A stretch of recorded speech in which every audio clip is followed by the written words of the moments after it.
Let's keep it going, keep that energy going for Eric McNeil, everybody. Eric!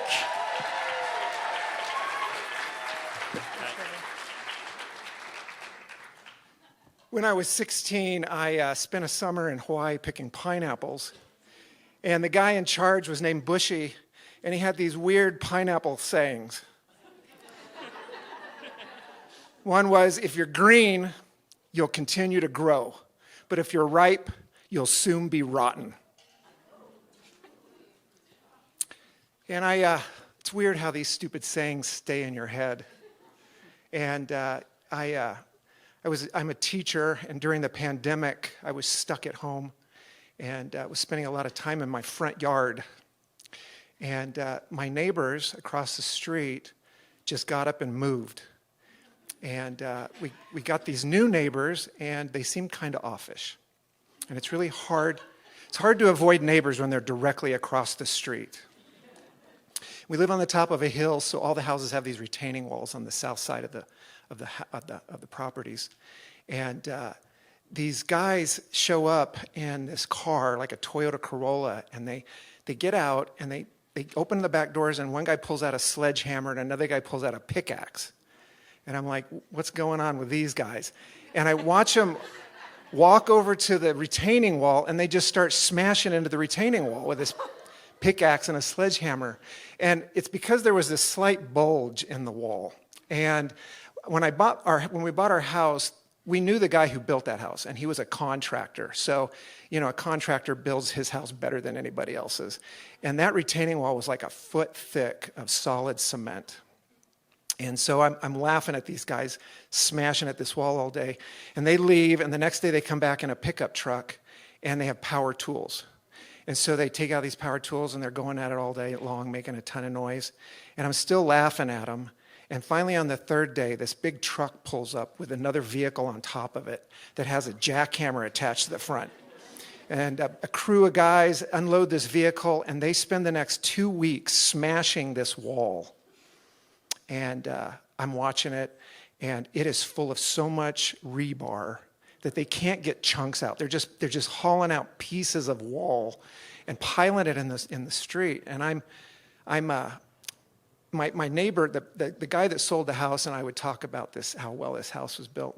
And so I thought, I need to take a picture of this chunks of the wall and send it to him, because there can't be anything wrong with taking pictures of this chunks of stuff, right?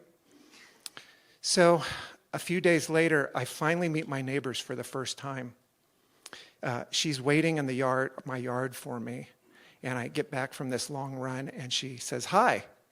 And then she basically says, you can expect a letter from my lawyer. And I said, okay, thanks for telling me. And so I called Jason, the guy that owned the house. I said, Jason, what is going on? And he goes, man, I'm so sorry you got sucked into this. She's trying to get us to pay for this wall. And she tore it down before we could get inspectors over there. So we've sent people over to take pictures, and she saw you taking the pictures, so she thinks you're the source of our information. And I said, thanks, Jason. And, she must have spent like $30,000 to tear down this wall that had had a bulge in it for 30 years, and it hadn't moved at all. But she just wanted a nice new cinder block wall. So she got it. But at the same time, she kind of built a wall between me and her. And that wall stayed there. And the pandemic hit really hard. And I noticed I didn't see them very much for a while. And then I saw oxygen trucks pulling up to the house. And I worried about them because I didn't want anybody to suffer.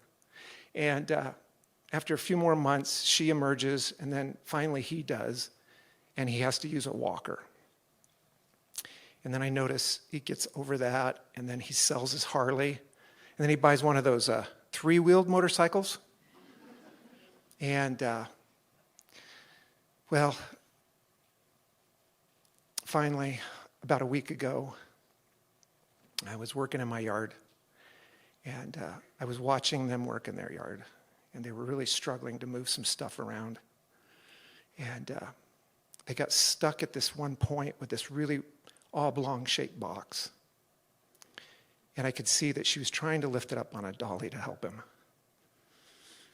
And I was standing in front of my Vote Blue sign in my yard, looking at my Trumpian neighbors who had tried to build a wall and get somebody else to pay for it.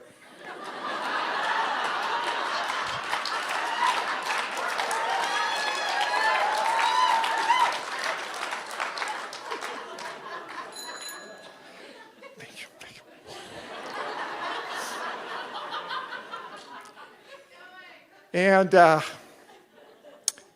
And he was holding a dolly, and she was trying to lift this box.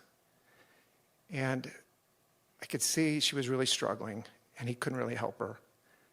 And I just couldn't turn my back. And I just yelled out, "Hey, do you guys need a hand?" And they looked at me and they said, "What?" And I said, "Would you guys like a hand?" They said, "Sure." And I walked across the street for the first time in years. And I bent down to pick up this box, and I was expecting it to be really heavy, and it was incredibly light. And I just felt this sadness that they were so weak they couldn't even handle this box. And when I stood up, I didn't make eye contact with him because I realized it must have been really hard for him to give her the clearance to have me come over. And I looked at her and she said, "Thank you so much. Thank you, thank you, thank you so much." And I had to turn and walk as quickly as I could because my heart was hurting so bad. I didn't realize how rotten my heart had become. And my eyes teared up at the gratitude I felt in that moment, that at 63, I realized there's still some green in me.